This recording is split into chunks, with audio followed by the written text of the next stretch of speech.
Hello students, आज हम पढ़ने जा रहे हैं। उस दिन का जो बचा हुआ चैप्टर है उससे कंटिन्यू कर रहे हैं, ठीक है। उसमें क्या था, अभी हम लोग टाइडल फॉरेस्ट पढ़ रहे थे। Tidal forest means mangrove forest, जहाँ पे किस तरह के मतलब फॉरेस्ट रहते हैं। कोस्टल एरिया में जो फॉरेस्ट होते हैं वो इन सब में आते हैं, ठीक है।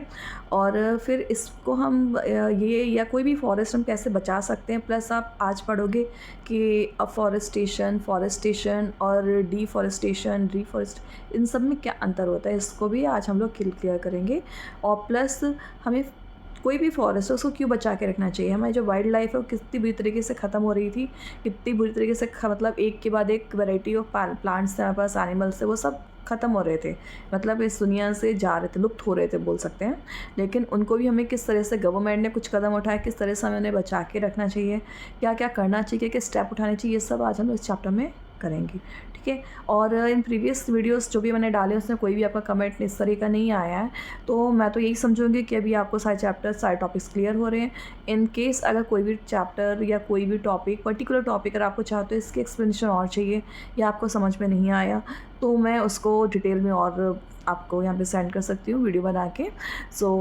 कन्वर्सेशन हम लोग की क्लियर होनी चाहिए। अगर समझ में नहीं आया तो आगे मत बढ़ने दीजिएगा, बता दीजिएगा। और अगर सब समझ में आ रहा है तो एटलीस्ट मेरे सेटिस्फेक्शन के लिए ओके तो भेजो। ये हमारे mangroves forest, these all are in the coastal areas. तो बुक के थ्रू अगर हम जाते हैं तो ये चीज़ क्लियर है कि mangrove these forest, tidal forest are also known as the mangroves forest. और ये कहाँ पे होते हैं, जैसे डेल्टा, जैसे कावेरी, कृष्णा महानदी, गोदावरी, गंगा या West Bengal. These forest is known as Sundarban after the sundari trees इसमें सबसे ज़्यादा होते हैं फॉरेस्ट में, और इस सुंदरी ट्रीज के कारण इन्हें सुंदरबन बोला जाता है, ठीक है। Since the area marshy and the flooded all the times the roots mangroves out of the soil, ठीक है। जब भी सबसे ज़्यादा से फ्लड सीज़न होता है, आती बाढ़ आती है क्योंकि कोस्टल एरिया इस समय, या फिर कोई भी इस तरह का कुछ भी होता है, तो फिर उस दौरान क्या होता है, जितनी भी रूट्स होती हैं जो पानी ये मतलब ज़मीन के ऊपर की तरफ आती हैं।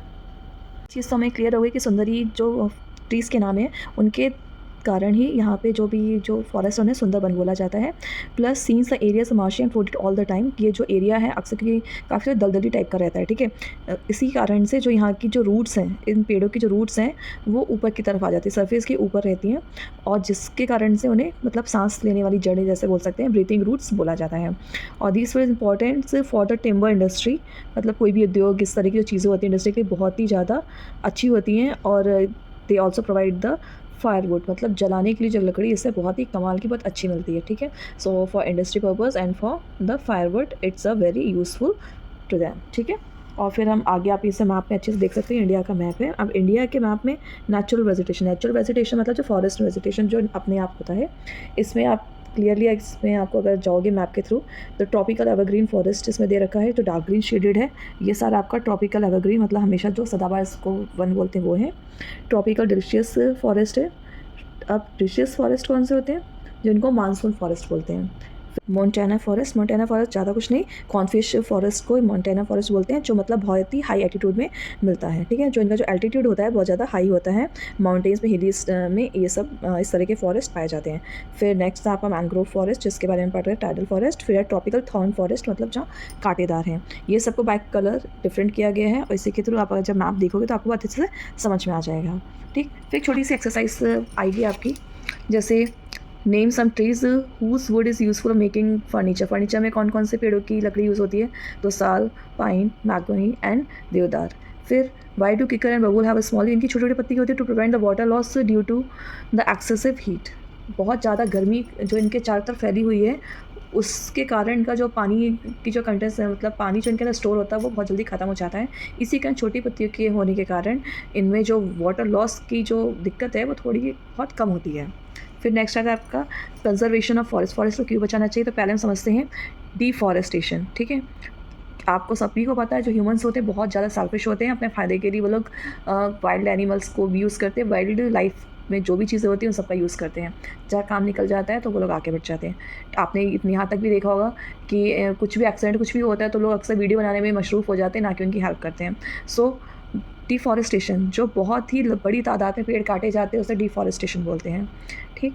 और the practice of planting tree in a new area, अगर कहीं पे फॉरेस्ट अब मतलब है यहाँ जो भी है, हम नई जगह का फॉरेस्ट है, कोई बड़ा सा एरिया सिर्फ फॉरेस्ट प्लांटिंग के लिए यूज़ करते हैं, तो उसको हम बोलते हैं अफॉरेस्टेशन, मतलब नई जगह पेड़ उगाना, ठीक है। फिर इसकी के बाद आता है and the practice of planting a tree in a deforested area, मतलब जहाँ पे डिफॉरेस्ट हो चुका है, जहाँ पे पेड़ काटे जा चुके हैं, वहाँ पे अगर पेड़ हम लगाते हैं उसी जगह पे, तो वहाँ उसको बोलते हैं रीफॉरेस्टेशन। क्लियर हुआ? उसको समझ में आया आपको? तो रीफॉरेस्टेशन, डिफॉरेस्टेशन और अफॉरेस्टेशन में अंतर। फिर 1 हफ्ते तक चलने वाला एक वन महोत्सव कब सेलिब्रेट किया जाता है? वीक, पूरा 1 वीक चलता है ये, और ये जुलाई के महीने में होता है। इसको स्टार्ट किया था 1950 में के.एम. मुंशी जी के द्वारा, जो union minister of agriculture and food उस समय के एग्रीकल्चर मिनिस्टर और फूड मिनिस्टर थे, ठीक है। और उन्हीं ने इसको स्टार्ट किया था। एंड पीपल सेलिब्रेट वन महोत्सव बाय प्लांटिंग ट्री और sampling in the homes, office, school, college and so on. ये महोत्सव बनाते हैं किस तरीके से, यहाँ पे काफ़ी सारे जो ट्रीज़ होते हैं, प्लांट्स होते हैं, उनकी सैम्पलिंग निकाली जाती है और एज अ सैम्पल के तौर पे उसे घरों में भी बांटते हैं, स्कूल, कॉलेजेस, हॉस्पिटल, ये सब में जगह वहाँ पे उसको बांटा जाता है। ये 1 वीक तक ही चलता है, और जिससे हमारा सिर्फ एक ही मोटो रहता है कि हमको ज़्यादा से ज़्यादा प्लांटिंग करनी और ग्रीन लेनी है। हो सकता है अगर उसके पैसा लें तो कोई ले ही ना, तो इसलिए वो लोग फ्री में बांटते हैं, या पैसा लेते हैं तो बहुत बहुत बहुत ही कम देते हैं, जो गवर्नमेंट के थ्रू अगर होता है तो, ठीक है। और यही इस तरह से हमको बस एक ही लर्निंग मिलती है कि हमको भी हर एक जो भी हमारे छोटे छोटे फेस्टिवल्स और सेलिब्रेशंस होते हैं उसमें क्यों ना हम एक प्लांट करें, ठीक है। इसके बाद क्यों कृपया फिर आया हमारा enrich your mind. सुंदरेला भवन and Chandi Prasad Bhatt, the Gaura Devi initiate Chipko movement. आपने पता ही चिपको मूवमेंट कहाँ से आई थी? चिपको मूवमेंट आई हुई थी उत्तराखंड। जो वहाँ के विलेजर थे वो लोग एक एक पेड़ को पकड़ के खड़े हो गए थे, उन्होंने काटने नहीं दिया था कि पेड़ मत काटो। तो चिपको मूवमेंट के बारे में बहुत अच्छे से और डिटेल में हम लोग फिर आगे पढ़ेंगे।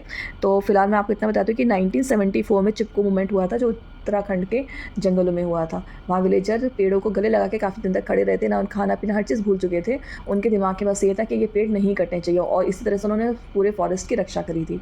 जितने गांव वाले लोग थे, खास यूनिटी हर जगह रहे। तो फिर हम आगे बढ़ते हैं। वाइल्ड लाइफ इंडिया की जो वाइल्ड लाइफ है बहुत ही ज़्यादा अच्छी है, बहुत ही ज़्यादा अच्छी है, और प्लस मतलबी लोगों के कारण थोड़ी सी बुरी भी हो रही है। यहाँ पे फॉरेस्ट क्या प्रोवाइड करता है? हमें शेल्टर प्रोवाइड करता है, एनिमल्स को, बर्ड्स को, इंसेक्ट्स को, इन सबके शेल्टर है।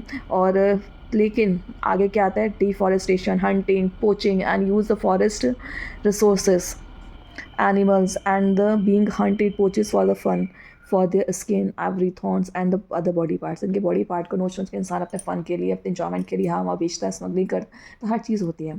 फॉरेस्ट के मतलब लाइफ को एकदम तहस नहस कर देता है, हंटिंग करता है, सब कुछ करता है। आप ये देख सकते हो फॉरेस्ट लाइफ कितनी मज़ेदार होती है। सारे एनिमल्स अच्छे से यहाँ पे इंजॉय करते हैं, खेलते हैं, सब करते हैं। लेकिन जहाँ इंसान की एंट्री होती है फिर शुरू होता है आगे की चीज़ें। दी गई जैसे WWF world wide fund for nature, IUCN international union for conservation and the nature and natural resources, PETA people of the ethical treatment of the animals, SPCA society of the prevention of the cruelly of the animals and working for the conservation of wild life, some important parks and wild life sanctuaries in India. काफ़ी सारे national important parks बनाए गए, wild life sanctuary बनाई गई, जिनको इस बहाने से फॉरेस्ट प्रोटेक्शन में लिया गया, ताकि लोग वहाँ अपने स्वार्थ के लिए, अपने फ़न के लिए, अपने कुछ समय के एंजॉयमेंट के लिए एनिमल्स और प्लांट्स को नुकसान ना पहुँचाएं। आपको पता है अभी काफ़ी पहले एक हादसा हुआ था, मैंने क्लास में ही बताया है, हाथी का, जो एक पाइनएप्पल के अंदर बम रख के उस जो हथनी थी उसको खिला दिया गया था। बहुत दर्दनाक घटना घटी थी हमारे इंडिया में। मतलब इंसान इतना अंधा हो चुका है, और वो जैसे ही उसने वो खाया, उसके मुंह के अंदर वो जो पाइनएप्पल था वो फट गया था, और उसकी वजह से वो पूरे उसके मुंह से ब्लड गिर रहा था काफ़ी समय तक। वो फिर आके हरियाणा घूमती रही, गांव इधर उधर भटक रही थी, तो लोग उसे भगा रहे थे। वो इतना दर्द में चिल्ला रही थी। फिर पानी में वो एक तालाब जैसा बना था, वहीं पे वो खड़ी हो गई, और वहीं पे खड़े खड़े उसको धीरे धीरे मर गई थी।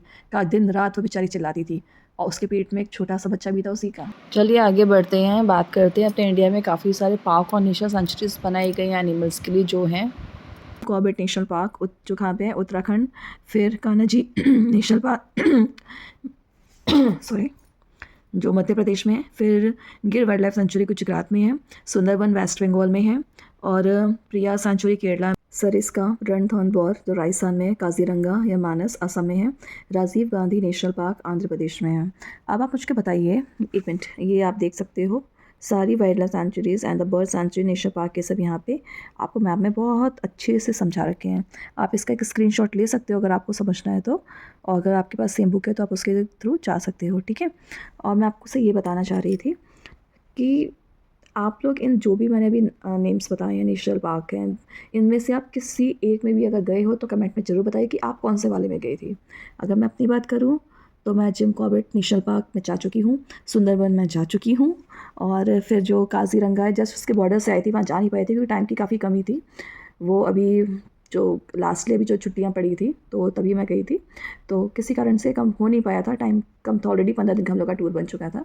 लेकिन 2 दिन और होते या 1 दिन और होता तो हो जाता, थोड़ा जल्दी जल्दी होता तो मज़ा नहीं आता, इसलिए हम लोग नहीं गए थे। तो काज़ीरंगा छूट गया था, उसके बॉर्डर से होके आए थे। हाँ, दूर से देखा था, टाइगर पॉइंट से वहाँ पे दिखता है ये सब करके, तो खैर छूट गया था तो छूट गया था। आप कितनों में जा चुके हो, कौन सा आपका भी टाइम ना होने के कारण छूट गया तो प्लीज़ कमेंट में बताइएगा। चलिए, फिर इसी से चैप्टर फिनिश होता है, और इससे जुड़ी आपकी कोई भी जानकारी अगर आपको चाहिए तो आप आगे कमेंट में बता सकते। ये इसकी एक्सरसाइजेज हैं जो हम लोग ऑलरेडी क्लास में खैर कर चुके हैं। इससे चैप्टर ख़त्म होता है। ओके, थैंक यू, मिलते हैं नेक्स्ट वीडियो में।